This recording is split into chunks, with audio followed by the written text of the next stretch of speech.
Hello दोस्त, मैं आलोक श्रीवास्तव अपने YouTube channel one step to UPSC में आपका स्वागत करता हूं।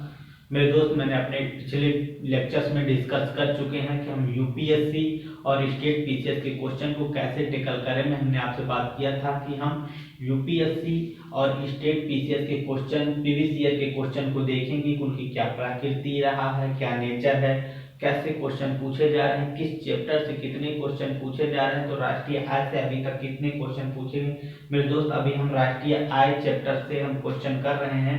मॉडल क्वेश्चन का प्रीवियस ईयर के क्वेश्चन को देखेंगे और मॉडल क्वेश्चन को हम बनाए हैं और उनको हल करेंगे। मेरे दोस्त, प्रीवियस ईयर और मॉडल क्वेश्चन से मेरे दोस्त ऐसे तैयारी करेंगे कि यहाँ से एक भी क्वेश्चन ना छूटे। इनडायरेक्ट मेरे दोस्त कोई भी क्वेश्चन प्रीवियस ईयर और मॉडल क्वेश्चन को दोनों को मिला के एक भी क्वेश्चन मेरे दोस्त यहाँ से नहीं छूटेगा। फिर भी मेरे दोस्त मैं आपसे बता दूं कि सिर्फ अगर हम मॉडल क्वेश्चन ही करें तो लगभग हमने कवर करने का प्रयास किया है कि कोई भी क्वेश्चन यहाँ से ना छूटे। फिर भी प्रीवियस ईयर और मॉडल क्वेश्चन को मिला के अगर हम देखेंगे तो एक भी क्वेश्चन यहाँ से इनडायरेक्ट नहीं छूटेगा मेरे दोस्त, तो डायरेक्ट एक भी नहीं फंसेगा। तो मेरे दोस्त आइए हम देखते हैं कि प्रीवियस ईयर के क्वेश्चन कैसे आए। तो मेरे दोस्त हम आपसे बात बता दें कि प्रीवियस ईयर के क्वेश्चन को हम देखेंगे कि यूपीएससी में प्रीवियस ईयर के क्वेश्चन कैसे पूछे जा रहे हैं और स्टेट पीसीएस में कैसे क्वेश्चन पूछे जा रहे हैं, यूपी पीसीएस में कैसे पूछे गए, बिहार पीसीएस में कैसे पूछे गए। तो हम इन सब क्वेश्चनों को देखेंगे कि कैसे क्वेश्चन पूछा जा रहा है। तो मेरे दोस्त आइए हम देखते हैं पहला क्वेश्चन जो आईएएस में आ चुका, सॉरी मेरे दोस्त, जो आईएएस में आ चुका है 2010 में। तो ये क्वेश्चन है, पहला क्वेश्चन मेरे दोस्त, कि भारतीय अर्थव्यवस्था के संदर्भ में निम्नलिखित कथनों पर विचार कीजिए। तो मेरे दोस्त 2010 में आईएएस में आया हुआ है कि भारतीय अर्थव्यवस्था के संदर्भ में निम्नलिखित कथनों पर विचार कीजिए। तो पहला ऑप्शन मेरे दोस्त दिया गया है कि सकल घरेलू उत्पाद जीडीपी के 4 गुना वृद्धि हुई है, जीडीपी में 4 गुना वृद्धि हुई है कहा गया है। तो मेरे दोस्त दूसरा ऑप्शन दिया गया कि सकल घरेलू उत्पाद जीडीपी में सार्वजनिक क्षेत्र के प्रतिशत अंक में विगत एक दशक में कमी आई है। तो मेरे दोस्त कह रहा है, अर्थव्यवस्था के संदर्भ में पूछ रहा है कि अर्थव्यवस्था ऊपर नीचे जो होती है उसी की बात कर रहा है। तो कह रहा है सार्वजनिक क्षेत्र आप सबको पता ही होगा। सार्वजनिक क्षेत्र के प्रतिशत के अंश में विगत एक दशक मतलब 10 साल में एक दशक में कमी आई है। तो मेरे दोस्त सार्वजनिक क्षेत्र तो ये हो गया सकल घरेलू उत्पाद, जो सरकारी जॉब्स वगैरह हैं इन सब की बात कर रहा है। तो कह रहा है इसमें कमी आई है। तो मेरे दोस्त मैं आपको इसका आंसर बता दूं कि अभी 2000 से अगर 2010 से अगर हम देखें अभी तक, तो सार्वजनिक क्षेत्र का हिस्सा कम हो रहा है या नहीं? तो हो रहा है। तो सरकारी नौकरियां तो धीरे धीरे खत्म हो रही हैं, खत्म किया जा रहा है, प्राइवेटाइजेशन लाया जा रहा है। तो ये ऑप्शन सही है मेरे दोस्त। और 4 गुना वृद्धि हुई है। तो मेरे दोस्त सकल घरेलू उत्पाद में 4 गुना जीडीपी नहीं बढ़ी है, तो दूसरा ऑप्शन गलत है। तो मेरे दोस्त यहाँ केवल बी ऑप्शन दिया गया, केवल एक, केवल दो, ना तो एक और ना ही दो। डी ऑप्शन है एक और दो दोनों। तो मेरे दोस्त आपको हम बता दें यहाँ केवल बी ही सही है, दूसरा ऑप्शन ही सही है। तो मेरे दोस्त हम अपने दूसरे क्वेश्चन को देखते हैं। दूसरा क्वेश्चन है मेरे दोस्त, इसमें पूछा गया दूसरा क्वेश्चन पूछा गया मेरे दोस्त यूपी पीसीएस 1999 में। यूपी पीसीएस 1999 में दूसरा क्वेश्चन पूछा गया कि भारतीय अर्थव्यवस्था के बारे में अमर्त्य सेन के सुझाव। मेरे दोस्त याद रखना, अमर्त्य सेन का कोटेशन दे दिया गया है, बड़े विद्वान थे, तो इनका कोटेशन दे दिया गया। अमर्त्य सेन के सुझावों से संबंधित निम्नांकित कथनों पर विचार कीजिए। तो मेरे दोस्त आप बड़े अर्थशास्त्री जो होते हैं उनके कथन, उनके कोटेशन आ सकते हैं। तो आपको तैयारी करते समय इन बातों को भी ध्यान में रखना है कि अगर ऐसे कोटेशन है तो उनको थोड़ा सा माइंड बैकअप कर लें। तो इसमें पहला ऑप्शन दिया गया इसे वस्तु उन्मुख होना चाहिए, दूसरा ऑप्शन दिया गया इसे जन उन्मुख होना चाहिए, तीसरा ऑप्शन दिया गया मेरे दोस्त सबसे अधिक निर्धन व्यक्ति की आर्थिक सुरक्षा होनी चाहिए, चौथा ऑप्शन दिया गया है कि विश्व अर्थव्यवस्था में इनके एकीकरण के कारण के साथ राष्ट्रीय बचाव होनी चाहिए। तो मेरे दोस्त इसमें तीनों ऑप्शन आप देख लीजिए। पहला ऑप्शन तो इसे वस्तु उन्मुख होना चाहिए, तो ये दोस्त मेरे दोस्त तो एक कोटेशन उनका गलत था, ये नहीं था।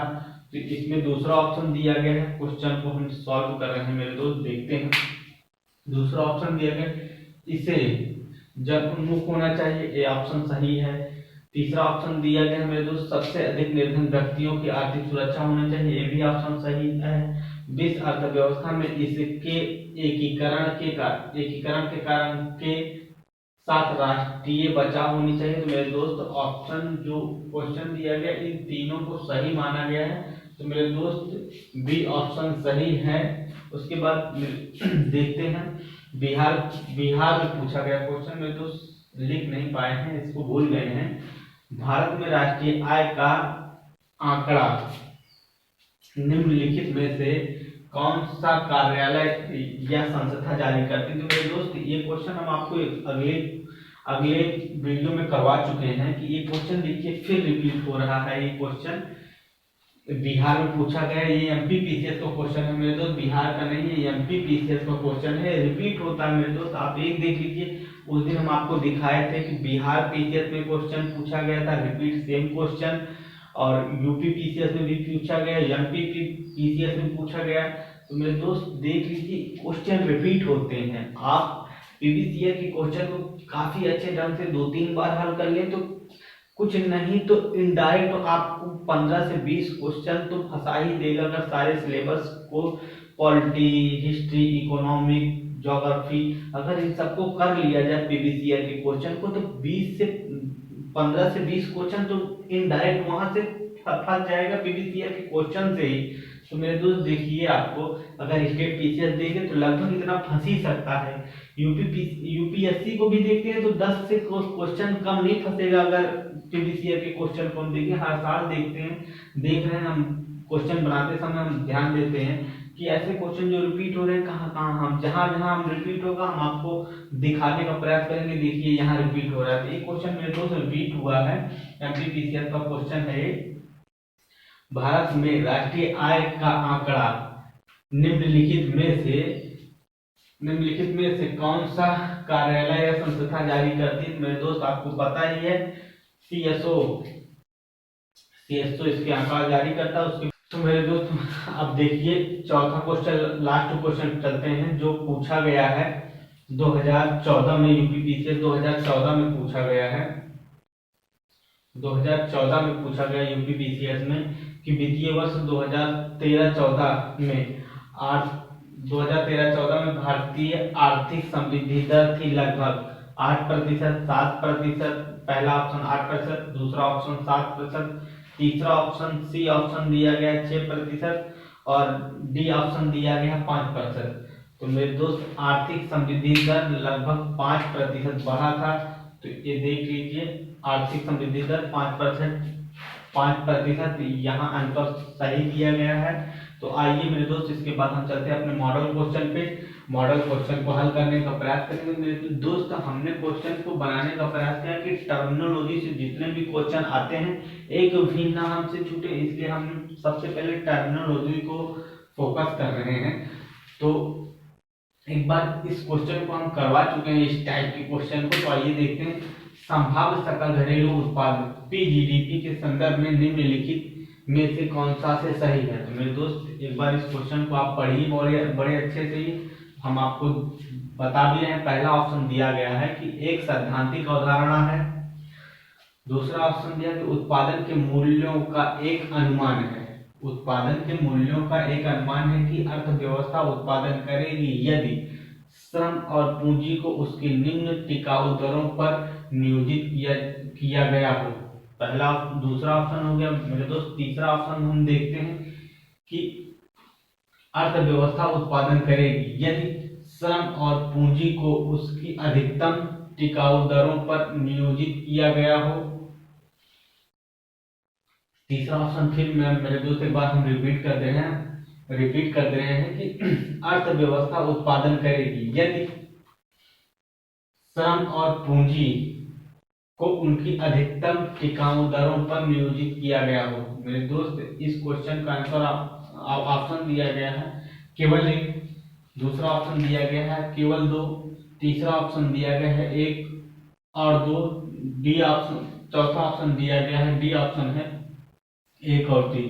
तो मेरे दोस्त हम आपको बता दें कि ये जो श्रम और पूंजी को उसके निम्नतम टिकाऊ दरों पर, ये निम्नतम नहीं मेरे दोस्त अधिकतम होगा, या ये ऑप्शन गलत हो गया, दूसरा ऑप्शन गलत हो गया, तीसरा ऑप्शन सही है मेरे दोस्त, डी ऑप्शन सही है 1 और 3। इसका 1 और 3 ऑप्शन सही है मेरे दोस्त, अधिकतम नहीं, निम्नतम नहीं है मेरे दोस्त, अधिकतम है। तो मेरे दोस्त हम अपने दूसरे मॉडल क्वेश्चन पे चलते हैं। दूसरा मॉडल क्वेश्चन को देखते हैं कि दूसरा मॉडल क्वेश्चन है मेरे दोस्त नॉमिनल सकल घरेलू उत्पाद, नॉमिनल जीडीपी, नॉमिनल सकल घरेलू उत्पाद के संदर्भ में निम्नलिखित में से कौन सा से सही है। तो मेरे दोस्त पहला ऑप्शन इसमें दिया गया है कि नॉमिनल जीडीपी वह जीडीपी है जिसकी गणना मौजूदा बाजार मूल्यों पर की जाती है। पहला ऑप्शन हो गया मेरे दोस्त। दूसरा ऑप्शन दिया गया मेरे दोस्त कि नॉमिनल जीडीपी वास्तविक विकास की एक विकृत तस्वीर प्रस्तुत करती है। दूसरा ऑप्शन हो गया मेरे दोस्त। तीसरा ऑप्शन दिया गया मेरे दोस्त नॉमिनल जीडीपी को स्थिर कीमतों पर मापी जाती है। तो मेरे दोस्त नॉमिनल जीडीपी को स्थिर कीमत नहीं, हम बाजार मूल्यों पर ही मापी जाती है। तो ये ऑप्शन स्थिर कीमत वाली ऑप्शन गलत हो गया मेरे दोस्त, और 1 और 2 ऑप्शन सही है मेरे दोस्त। नॉमिनल जीडीपी स्थिर कीमतों पर नहीं मापी जाती, बाजार मूल्य पर मापी जाती है।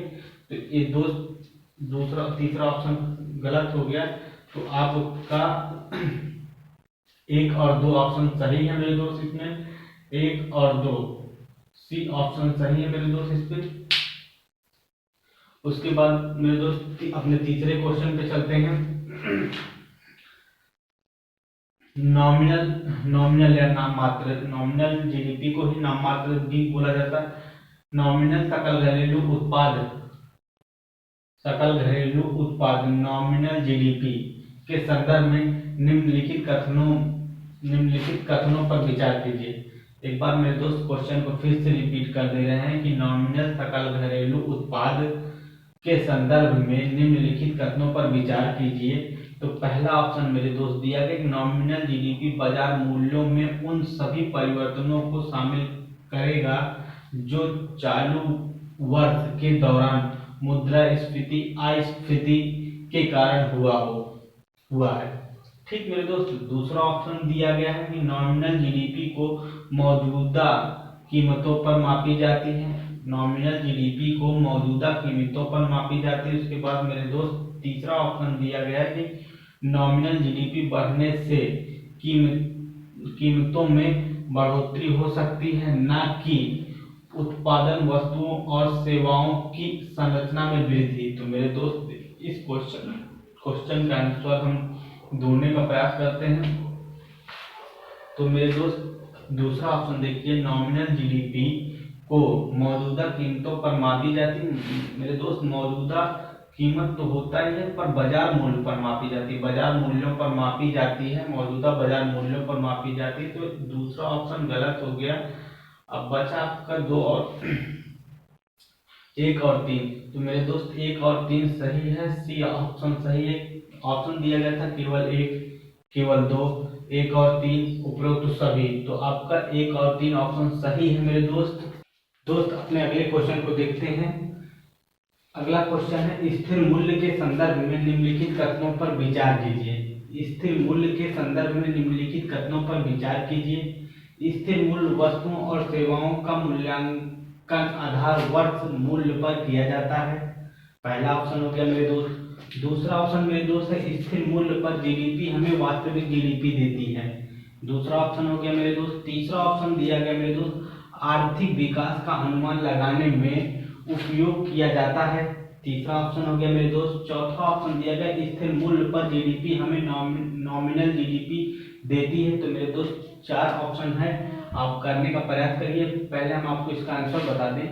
पहले आप चौथा ऑप्शन को देखिए, स्थिर मूल्य पर जीडीपी हमें नॉमिनल जीडीपी देती है। तो मेरे दोस्त स्थिर मूल्य की जीडीपी जो है नॉमिनल जीडीपी, ये थोड़ा सा कहीं गड़बड़ है। तो आइए हम देखते हैं ऑप्शन क्या क्या दिया गया। पहला ऑप्शन दिया गया 1 और 2 सही। दूसरा ऑप्शन दिया गया है, बी ऑप्शन दिया गया है 1 और 4 सही, सी ऑप्शन दिया गया है 1 2 3 सही, डी ऑप्शन दिया गया है 1 2 4 सही। मेरे दोस्त यहाँ जो नॉमिनल जीडीपी है, स्थिर मूल्य पर जीडीपी हमें नॉमिनल जीडीपी देती है, नॉमिनल जीडीपी नहीं मेरे दोस्त रियल जीडीपी देती है। तो 1 2 3 ऑप्शन आपका सही है मेरे दोस्त। अगले क्वेश्चन पे अपने चलते हैं मेरे दोस्त। लाइक कर दीजिएगा, सब्सक्राइब कर दीजिएगा और शेयर तो जरूर करिए मेरे दोस्त, ताकि हमें भी प्रोत्साहन मिले और मेहनत करने की प्रेरणा भी मिले। आप सब्सक्राइब करिए, शेयर करिए ज़्यादा से ज़्यादा जितना हो सके। तो मेरे दोस्त अपने अगले क्वेश्चन पे चलते हैं। व्यक्तिगत आय के संदर्भ में निम्नलिखित में से कौन सा से सही है? मेरे दोस्त क्वेश्चन देखिए, सारे क्वेश्चन टर्मिनोलॉजी पे बना रहे हैं दोस्त। एक भी टर्मिनोलॉजी आपको ऐसा नहीं होगा जो क्लियर ना हो, आपको फैक्ट भी मिल जाएगा, साथ साथ सारे टर्मिनोलॉजी क्लियर हो जाएंगे। कोशिश किए हैं कि कोई भी टर्मिनोलॉजी ना छूटे, जितना भी हमें जानकारी है। तो आइए देखते हैं, पहला ऑप्शन देखते हैं। अविभाजित लाभ को घटाया जाता है, कॉर्पोरेट टैक्स को घटाया जाता है, सरकार और फर्म से घर में स्थानांतरण भुगतान को घटाया जाता है। तो मेरे दोस्त इस ऑप्शन को देखिए, पहला ऑप्शन दिया गया है, इसमें मेरे दोस्त एक बार फिर से सारे को ऑप्शन को रिपीट कर दे रहे हैं। पहला ऑप्शन दिया गया अविभाजित लाभ को घटाया जाता है, दूसरा ऑप्शन दिया गया मेरे दोस्त कॉर्पोरेट टैक्स को घटाया जाता है, तीसरा ऑप्शन मेरे दोस्त दिया गया सरकार और फर्मों से घर में स्थानांतरण भुगतान को घटाया जाता है। तो मेरे दोस्त आप एक बार सोचिए, हम आपको बता दें सरकार और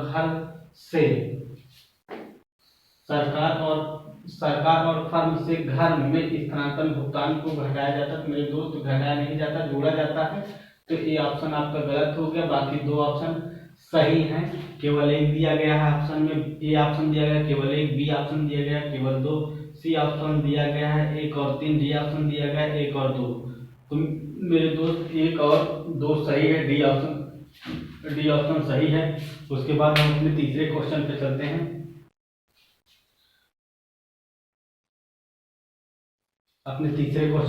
हैं। व्यक्तिगत आय के संदर्भ में निम्नलिखित कथनों पर विचार कीजिए। मेरे दोस्त व्यक्तिगत आय के संदर्भ में निम्नलिखित कथनों पर विचार कीजिए। तो पहला ऑप्शन दिया गया मेरे दोस्त व्यक्तिगत आय परिवार द्वारा प्राप्त राष्ट्रीय आय का हिस्सा है, दूसरा ऑप्शन दिया गया मेरे दोस्त परिवार द्वारा किया गया शुद्ध ब्याज भुगतान को घटाया जाता है, तीसरा ऑप्शन दिया गया मेरे दोस्त कॉर्पोरेट टैक्स को जोड़ा जाता है, चौथा ऑप्शन मेरे दोस्त दिया गया है कि सरकार और फर्म से घर में स्थानांतरण भुगतान को जोड़ा जाता है। तो मेरे दोस्त आप देख लीजिए, तीसरा ऑप्शन पहला ऑप्शन दिया गया मेरे दोस्त 1 और 2 सही, 1 और 2 सही, बी ऑप्शन दिया गया 1 और 3 सही, सी ऑप्शन दिया गया है 1 और 4 सही, डी ऑप्शन दिया गया उपरोक्त सभी सही। तो मेरे दोस्त देख लीजिए, यहाँ कॉर्पोरेट टैक्स को जोड़ा जाता है, तो कॉर्पोरेट टैक्स को घटाया जाता है। व्यक्तिगत आय में कॉर्पोरेट टैक्स को घटाया ही जाएगा, जोड़ा नहीं जाएगा। तो मेरे दोस्त आपका ऑप्शन सही है 1 2 3 1 2 4। तो मेरे दोस्त 1 2 4 सही ऑप्शन है इसका। दोस्त अगले क्वेश्चन पे चलते हैं। तो क्वेश्चन दिया गया है वास्तविक सकल घरेलू उत्पाद रियल जीडीपी के संदर्भ में निम्नलिखित कथनों पर विचार कीजिए। वास्तविक जीडीपी वह जीडीपी है जिसकी गणना मेरे दोस्त सही कर लेना, जिसकी गणना आधार वर्ष पर बाजार मूल्यों पर किया जाता है। दूसरा ऑप्शन दिया गया मेरे दोस्त यदि हम 2 वर्षों के बीच सकल घरेलू उत्पाद की वृद्धि की तुलना कर रहे हैं तो मुद्रास्फीति के प्रभाव के कारण नॉमिनल जीडीपी वृद्धि को कम करके आंका जा सकता है मेरे दोस्त। तीसरा ऑप्शन हो गया मेरे दोस्त, एक बार दूसरा ऑप्शन को हम रिपीट कर दे रहे हैं। यदि हम 2 वर्ष के बीच सकल घरेलू उत्पाद की वृद्धि की तुलना कर रहे हैं तो मुद्रास्फीति के प्रभाव के कारण नॉमिनल जीडीपी वृद्धि को कम करके आंका जा सकता है। तीसरा ऑप्शन दिया गया मेरे दोस्त अर्थशास्त्री एक वर्ष से दूसरे वर्ष में जीडीपी की तुलना करते समय संदर्भ बिंदु के रूप में कार्य करने के लिए आधार वर्ष से वस्तुओं की कीमतों का उपयोग करते हैं। तो मेरे दोस्त यहाँ आपका ऑप्शन, तीनों ऑप्शन हो गया है। तो हम आपको बता दें, ऑप्शन दिया गया 1 और 2 सही, पहला ऑप्शन है। ए ऑप्शन है 1 और 2 सही। बी ऑप्शन है 1 और 3 सही। सी ऑप्शन है 2 और 3 सही। डी ऑप्शन है उपरोक्त सभी सही। तो मेरे दोस्त आपको बता दें, उपरोक्त सभी सही आंसर है, उपरोक्त सभी सही है, तीनों ऑप्शन सही हैं। उसके बाद मेरे दोस्त अगले क्वेश्चन पे चलते हैं। वर्तमान मूल्य के संदर्भ में निम्नलिखित कथनों पर विचार कीजिए। वर्तमान मूल्य मेरे दोस्त सारे टर्मिनोलॉजी को यूज कर रहे हैं, कोई भी टर्मिनोलॉजी से क्वेश्चन नहीं छूटेगा मेरे दोस्त, याद रखना। जितने भी टर्मिनोलॉजी होंगे सबका इस्तेमाल किया जाएगा, सबको क्वेश्चन फॉर्मेट में मॉडल क्वेश्चन को हम बनाएंगे। अभी बना भी रहे हैं, आपके सामने देख ही सकते हैं। तो मेरे दोस्त अगले क्वेश्चन पे चलते हैं। वर्तमान मूल्य के संदर्भ में निम्नलिखित कथनों पर विचार कीजिए। तो पहला ऑप्शन दिया गया, वर्तमान मूल्य वस्तुओं और सेवाओं का मूल्यांकन उनके उत्पादन के वर्ष की कीमत पर किया जाता है। उत्पादन के वर्ष की कीमत पर किया जाता है मेरे दोस्त, पहला ऑप्शन हो गया। एक बार ऑप्शन को रिपीट कर दे मेरे दोस्त।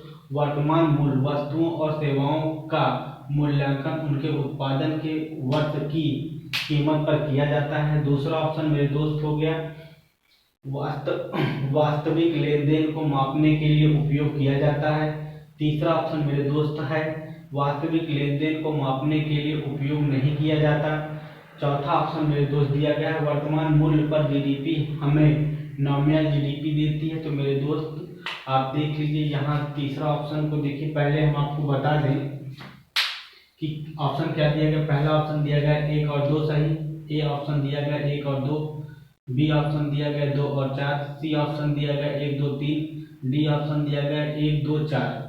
तो मेरे दोस्त आपको हम इसमें दिखा दें क्या गलत हो सकता है। तो वास्तविक लेन देन को मापने के लिए उपयोग नहीं किया जाता। तो मेरे दोस्त उपयोग किया जाता है वास्तविक लेन देन को, तो यहाँ उपयोग नहीं कर दिया गया। तो आपका ऑप्शन डी सही है। उसके बाद मेरे दोस्त अपने अगले क्वेश्चन पे चलते हैं। कारक लागत पर राष्ट्रीय आय या एनएनपी के संदर्भ में निम्नलिखित कथनों पर विचार कीजिए। तो एनएनपी के संदर्भ में निम्नलिखित कथनों पर विचार कीजिए। तो बाजार मूल्य पर एनएनपी नेट नेशनल प्रोडक्ट होता है मेरे दोस्त। तो उसके बाद दूसरा ऑप्शन दिया गया है, अप्रत्यक्ष कर को जोड़ा जाता है। तीसरा, सब्सिडी को घटाया जाता है। चौथा, सब्सिडी को जोड़ा जाता है। तो मेरे दोस्त ऑप्शन दिया गया है 1 और 2 सही। दूसरा ए ऑप्शन है 1 और 2 सही। बी ऑप्शन है 1 2 4 सही। सी ऑप्शन है 1 2 3 सही। डी ऑप्शन है 2 3 4 सही। तो मेरे दोस्त यहाँ 1 और 2 3 सही है। सब्सिडी को जोड़ा जाता है मेरे दोस्त, सब्सिडी को घटाया जाता है मेरे दोस्त। यहाँ सब्सिडी को जोड़ा जाता है, जो घटाया वाला ऑप्शन है गलत है, यहाँ जोड़ा जाता है। तो जोड़ा वाला ऑप्शन सही है मेरे दोस्त। थैंक यू मेरे दोस्त, अपने अगले लेक्चर में फिर मिलते हैं आपसे। Thank you.